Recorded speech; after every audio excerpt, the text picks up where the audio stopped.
Hey, welcome to a Parker's Pensées excursus. I'm going to be looking at Jordan Peterson's new book, Beyond Order: 12 More Rules for Life.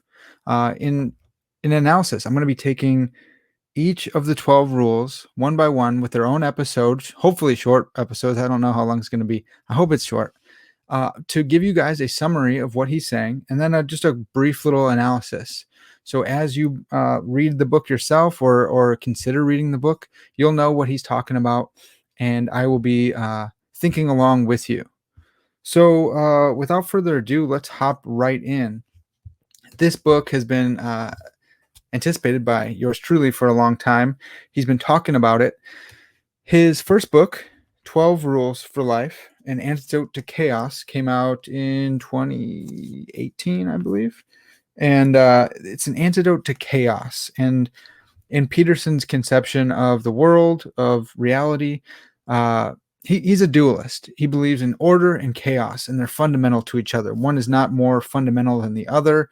There's an equal ultimacy between order and chaos, and you can't get rid of the two. Think of the yin and the yang. And even in the yin, there's a little bit of speck of yang and vice versa. So that's Peterson's dualism. And in his conception, femininity is chaos and masculinity is order. And so some have charged him with, well, you wrote a book, Antidote to Chaos. Like, is that an antidote to femininity? What's the deal, dude? And he goes, hey, look, I'm writing another book. You know, I'm not a sexist. Just relax. I'm writing another book. It's going to be Beyond Order. And so we've been waiting for this for a while. And actually, both sets, so 24 rules so far, have come from a 42 set of rules that he wrote on this website, Quora, which apparently got a lot of upvotes, which is rare in that website. So maybe we'll see even more. Maybe we'll get to all 42 of the rules of Jordan Peterson. We'll know how to live our lives. But first and foremost, like, should you read this book? I haven't read the full thing, so I can't give you the full breakdown of it, but I have read chapter 1, and I read the intro to it, and it's really good. I really, really enjoy this book. It's classic Peterson. A lot of the same stories, well, different stories, but a lot of the same classic Peterson is there. And really, that's because Peterson has his foundational thought, like I said, is dualistic.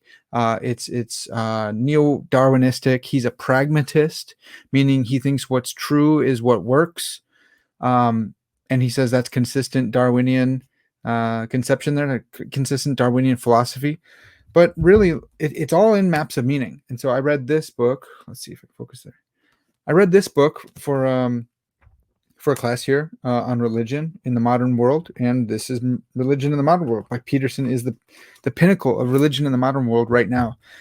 And Peterson brings everything back. So he's got this duality of order, chaos, feminine and masculine, explored territory and unexplored territory.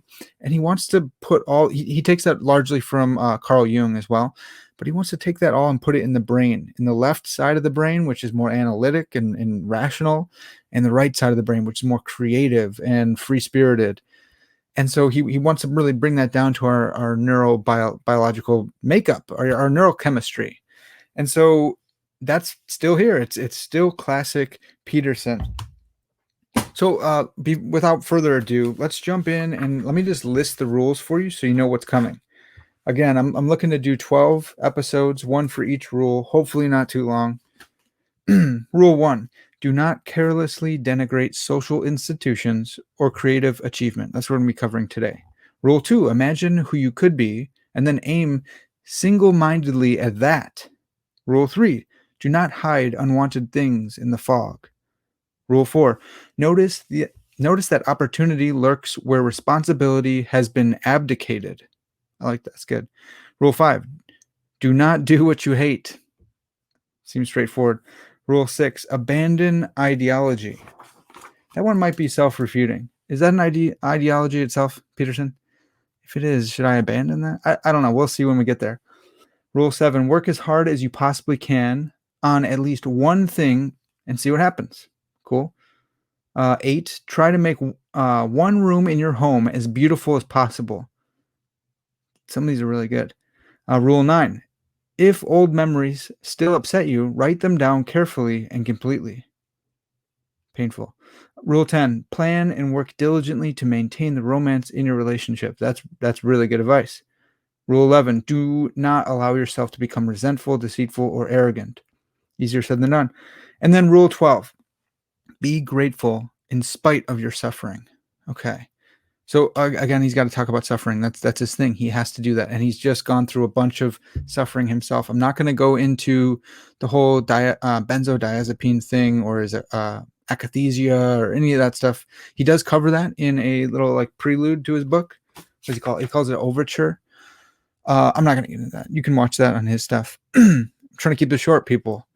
So rule number 1 of his next set of 12 rules: do not carelessly denigrate social institutions or creative achievement. And so there's the duality there. The social institutions, that's explored territory, that's what you already know. And creative achievement, that's going out into the unexplored territory to see what's out there, to see if we can better ourselves. That's order and chaos. Order being social institutions, which have arisen over time from thousands and thousands of other humans trying to make sense of the world. And then creative achievement, you going out on your own and abandoning those social institutions, or denigrating them. So this whole chapter can be summed up in like a meta rule, saying that's what he's getting at. He's getting at a meta rule which transcends the order and chaos dynamic. It transcends it. It stands above it. And before he gets into that, as he sets it up, it's really interesting. He does a really great job. I really do like this chapter of talking about the necessity of community. Like, we need each other. And he talks about a couple of his clients who, for various reasons, which are understandable, have sought their own isolation. They've been hurt, they've been ignored, and so they say, screw it, I'm going to keep being alone. And he talks about the damage that happens because we're actually meant to be in community. So this is actually interesting too. So he even takes issue with the two greatest depth psychologists, Carl Jung, who is, Peterson follows Jung pretty tightly, and then Sigmund Freud. And he takes issue with them because they overemphasize the isolated individual, and they don't pay sufficient attention to the necessary role of community. And that's really what this chapter is about, right? Like, it's Peterson, so he kind of goes in loops as he progresses forward, which is okay. I love it. I like to read it. But I would say like the first half has to do with the necessity of community, whereas the second half has to do with meta rules. But the meta rule is a meta rule about communities anyway, so no problem there. So he talks about with communities are necessary because we're communal beings, and when we're isolated from the community, all sorts of troubles happen. Like our psyche deteriorates. So we have to be in community with other people. But once you're in community with other people, hierarchies arise. Hierarchies of competence arise, malignant hierarchies of oppression and stuff like that, like bad hierarchies too. But he focuses on hierarchies of competence because we have different traits, we have different skills, and so that's gonna, based on the needs and based on the environmental and biological problems which are posed to us, we're gonna have different solutions. And I might be better than you, you might be better than me, and whoever's better is gonna rise up on the social hierarchy. So we have to be we have to be in a group, and when you are in a group, you have these hierarchies. Now, of course, Peterson grounds these hierarchies in our evolutionary history. He says, we've evolved, and this is the process, so that's what's up. And then when you negotiate for position in these societies, there's an internal negation of attention to various details and facts.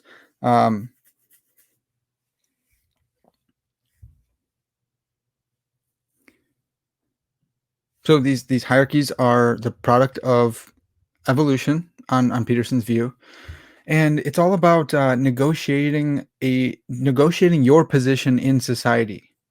Like, you're in the society, and now you're negotiating your position, but this actually mirrors the negotiation that goes on in your psyche as you're mind is competing for different for attention.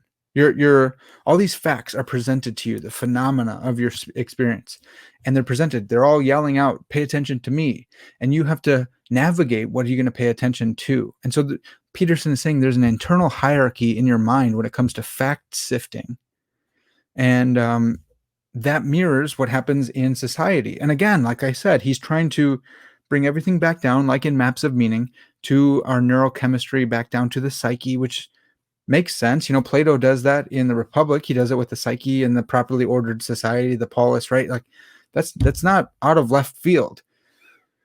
But Peterson, at least he says in Maps of Meaning that he's doing this in a unique way. It's a revolution. It's really a big deal for Peterson, and it might be if it's true. I don't think it's ultimately true, but anyways, let's keep going.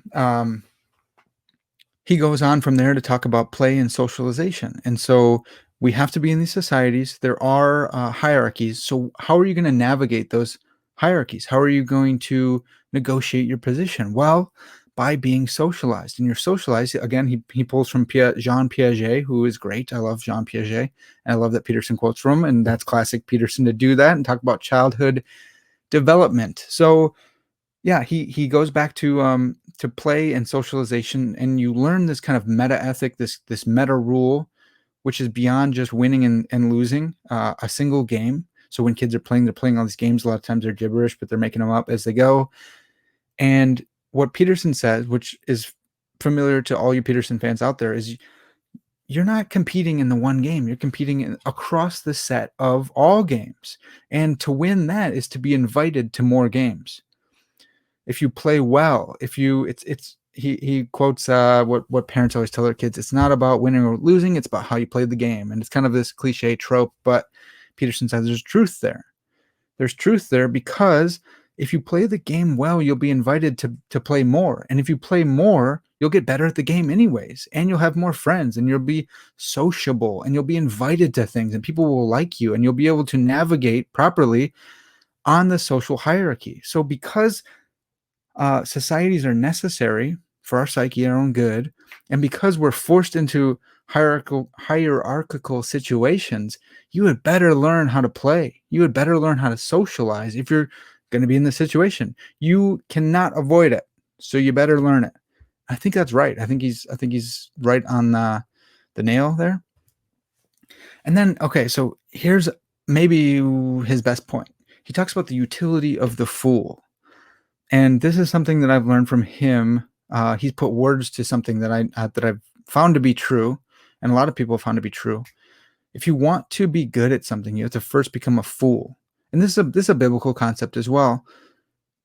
But there's two types of fools, and this is some language that I made up myself. There's a stiff neck and there's a thick neck. Both are fools. The stiff neck stiffens his neck. This is a biblical concept too. Stiffens back and says, I'm not going to learn. I'm not going to change. No, I know what's up. I'm going to live in the explored territory. I know better than everyone else. Even though everyone's telling me I'm wrong, screw them. They're all wrong. Then there's the thick neck. And the thick neck fool can take the insults. They can be the fool because they know they're not going to be a fool for long. They're going to learn. They're going to grow. They can take, they have a thick skin. They got a thick neck. They can endure a lot. They can bear the burden of being ridiculed because they know I'm going up the ladder. It's okay. The stiff neck does not receive instruction, does not receive correction. The thick neck has his ego in check and is able to receive correction and instruction, even ridicule, and just eat that and then climb up and negotiate a better place in the social hierarchy. So there's two types of fools there. You want to be the thick neck, not the stiff neck fool. And then Peterson goes on and he gives different language. Maybe he said this before, I'm not sure, but he talks about the necessity of social institutions, which we've covered.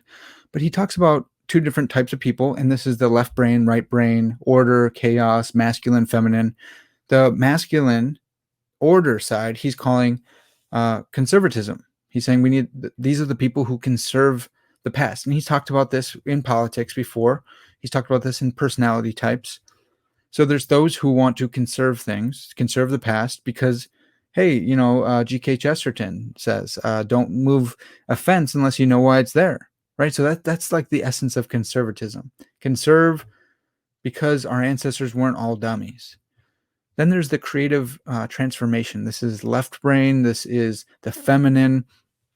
This is the person who's saying, we cannot stagnate. I won't do it. I'm not going to be trapped up in this box anymore. I'm going to go out and explore. And Peterson, oh, this is right brain. Peterson says this is right brain. I always think conservative right, but it's opposite. The right brain person wants to go out and explore. And so Peterson, getting at his meta ethic, says, hey, both are right, both are valuable, but it's wrong. You can visit both sides of the brain, but it'd be wrong to live in either one of them. You have to transcend that. You have to get to the meta rule of balance. You have to get back to the meta ethic, the meta rule. Live, this is his language, live on the razor's edge between yin and yang, because you don't want to be living in order so much that you won't accept change. Because he talks about that stagnation and how it turns into totalitarianism, nothing but the rules. And the other one is just chaos. We don't need any rules, and we're going to run roughshod. Both of them are chaos. The order ends up turning into chaos eventually, and then you got to start the whole process again. So really, the true hero, again, borrowing some language from Maps of Meaning, is someone who surfs on that razor's edge, that the wave in between the yin and the yang, creating order out of chaos, not so bound to the rules that they won't break the rules when it's important, when it's necessary to break the rules. I have a bunch of quotes here, but I forgot them all. So let's get to one of them here. So Peterson says the ideal personality cannot remain an unquestioning reflection of the current social state. Under normal conditions, it may be nonetheless said that the ability to conform unquestioningly trumps the inability to conform. However, the refusal to conform when the social surroundings, I think it's a typo, has become pathological, incomplete, archaic, willfully blind, or corrupt, is something of even higher value, as is the capacity to offer creative, valid alternatives. So both are bad, conforming and not conforming, if they're done for the wrong reasons. What's really good, he says, is to not conform when it's necessary not to conform. This is like the picture of the guy in Nazi Germany who's got his arms crossed as everyone's doing Heil Hitler. Okay, so Peterson goes on. He says the moral of both narratives. He's talking about narratives from Pocahontas and Harry Potter with the Marauders map, right? It's like he always talks about the Harry Potter kids and how they follow the rules, but they break them when necessary in order to live up to the rule, the higher rules of doing good, fighting evil, that kind of stuff. And that's a meta rule beyond the left brain, right brain kind of stuff. Peterson says the moral of both of these narratives, of Pocahontas and Harry Potter, is follow the rules until you are capable of being a shining exemplar of what they represent. But break them when those very rules now constitute the most dire impediment to the embodiment of their central virtues. Follow the rules. Do it. But when the rules become turned in on themselves, when they're like, an ingrown hair, break the rules for the rule's sake. And he talks about how this is kind of paradoxical. And then he talks about how Christ is the true exemplar of this. He broke the Sabbath, right? And I don't know why he quotes from the King James. Maybe he thinks it sounds spiritual or something, but he should probably not do that. There's a lot of good translations that he could quote from. But he says that here's Peterson summing up the rule in his own words. Rule 1. If you understand the rules, their necessity, their sacredness, the chaos they keep at bay, how they unite the communities that follow them, the price paid for their establishment, and the danger of breaking them, but you are willing to further shoulder the responsibility of making an exception because you see that as serving a higher good. And if you are a person with sufficient character to manage that distinction, then you have served the spirit rather than the mere law. And that is an elevated moral act, a meta rule, a meta ethic, right? An elevated moral act. But if you refuse to realize the importance of the rules, and you are violating an act out of self-centered convenience, then you are appropriately and inevitably damned. The carelessness you exhibit with regard to your own tradition will undo you, and perhaps those around you, fully and painfully across time. So, the whole thing does fit together. You need people. And if you don't have other people in your life to talk ideas out with, to have feedback from, to just be around, be near, to have ideas come in and out. If you don't have that, your psyche will degrade. You will be destroyed. So you need people. But once you have people together, the necessary hierarchies pop up.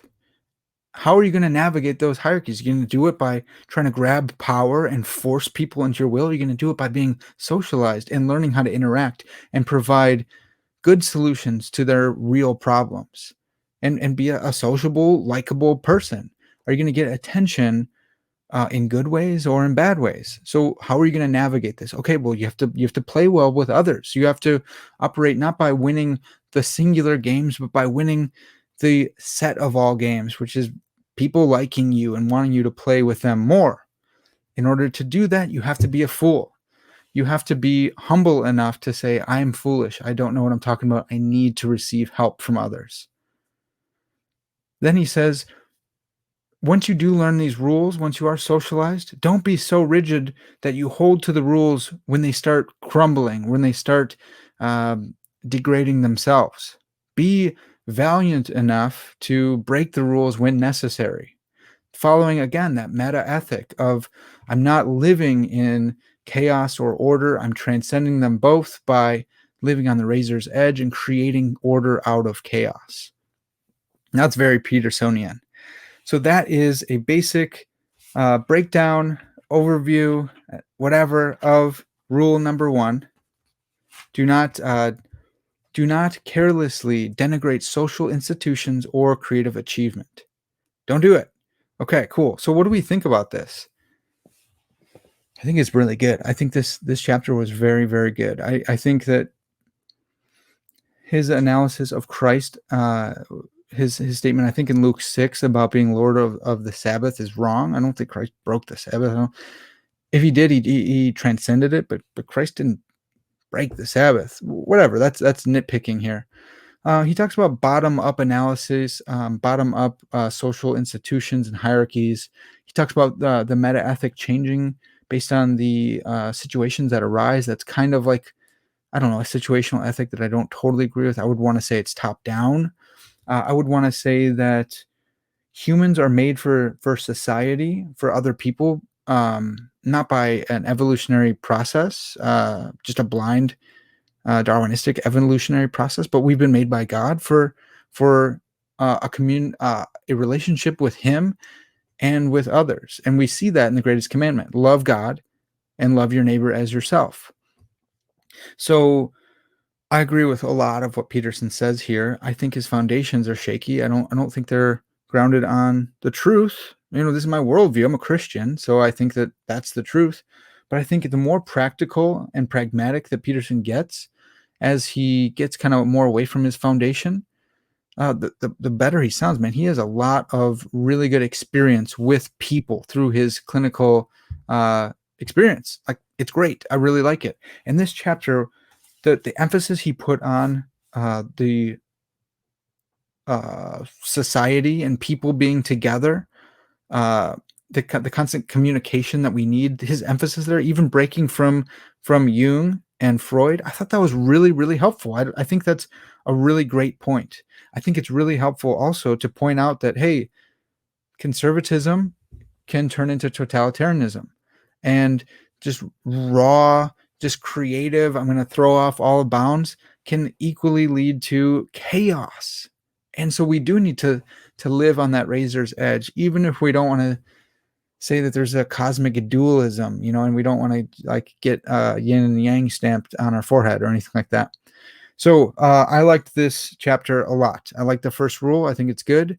I think this book is worth the read. I'm really excited to look at the rest of it and make some more videos for you guys.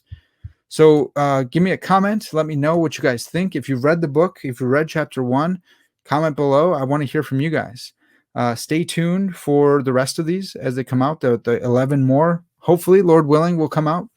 And if you like this at all, you want to hear from me a little bit more, you want to hear from more philosophers, theologians, psychologists, biblical scholars, people who think about ideas, come follow me over on my channel. Subscribe to my channel, which is Parker's Pensées. I know it's Pensées, but American swine, I pronounce it Pensées.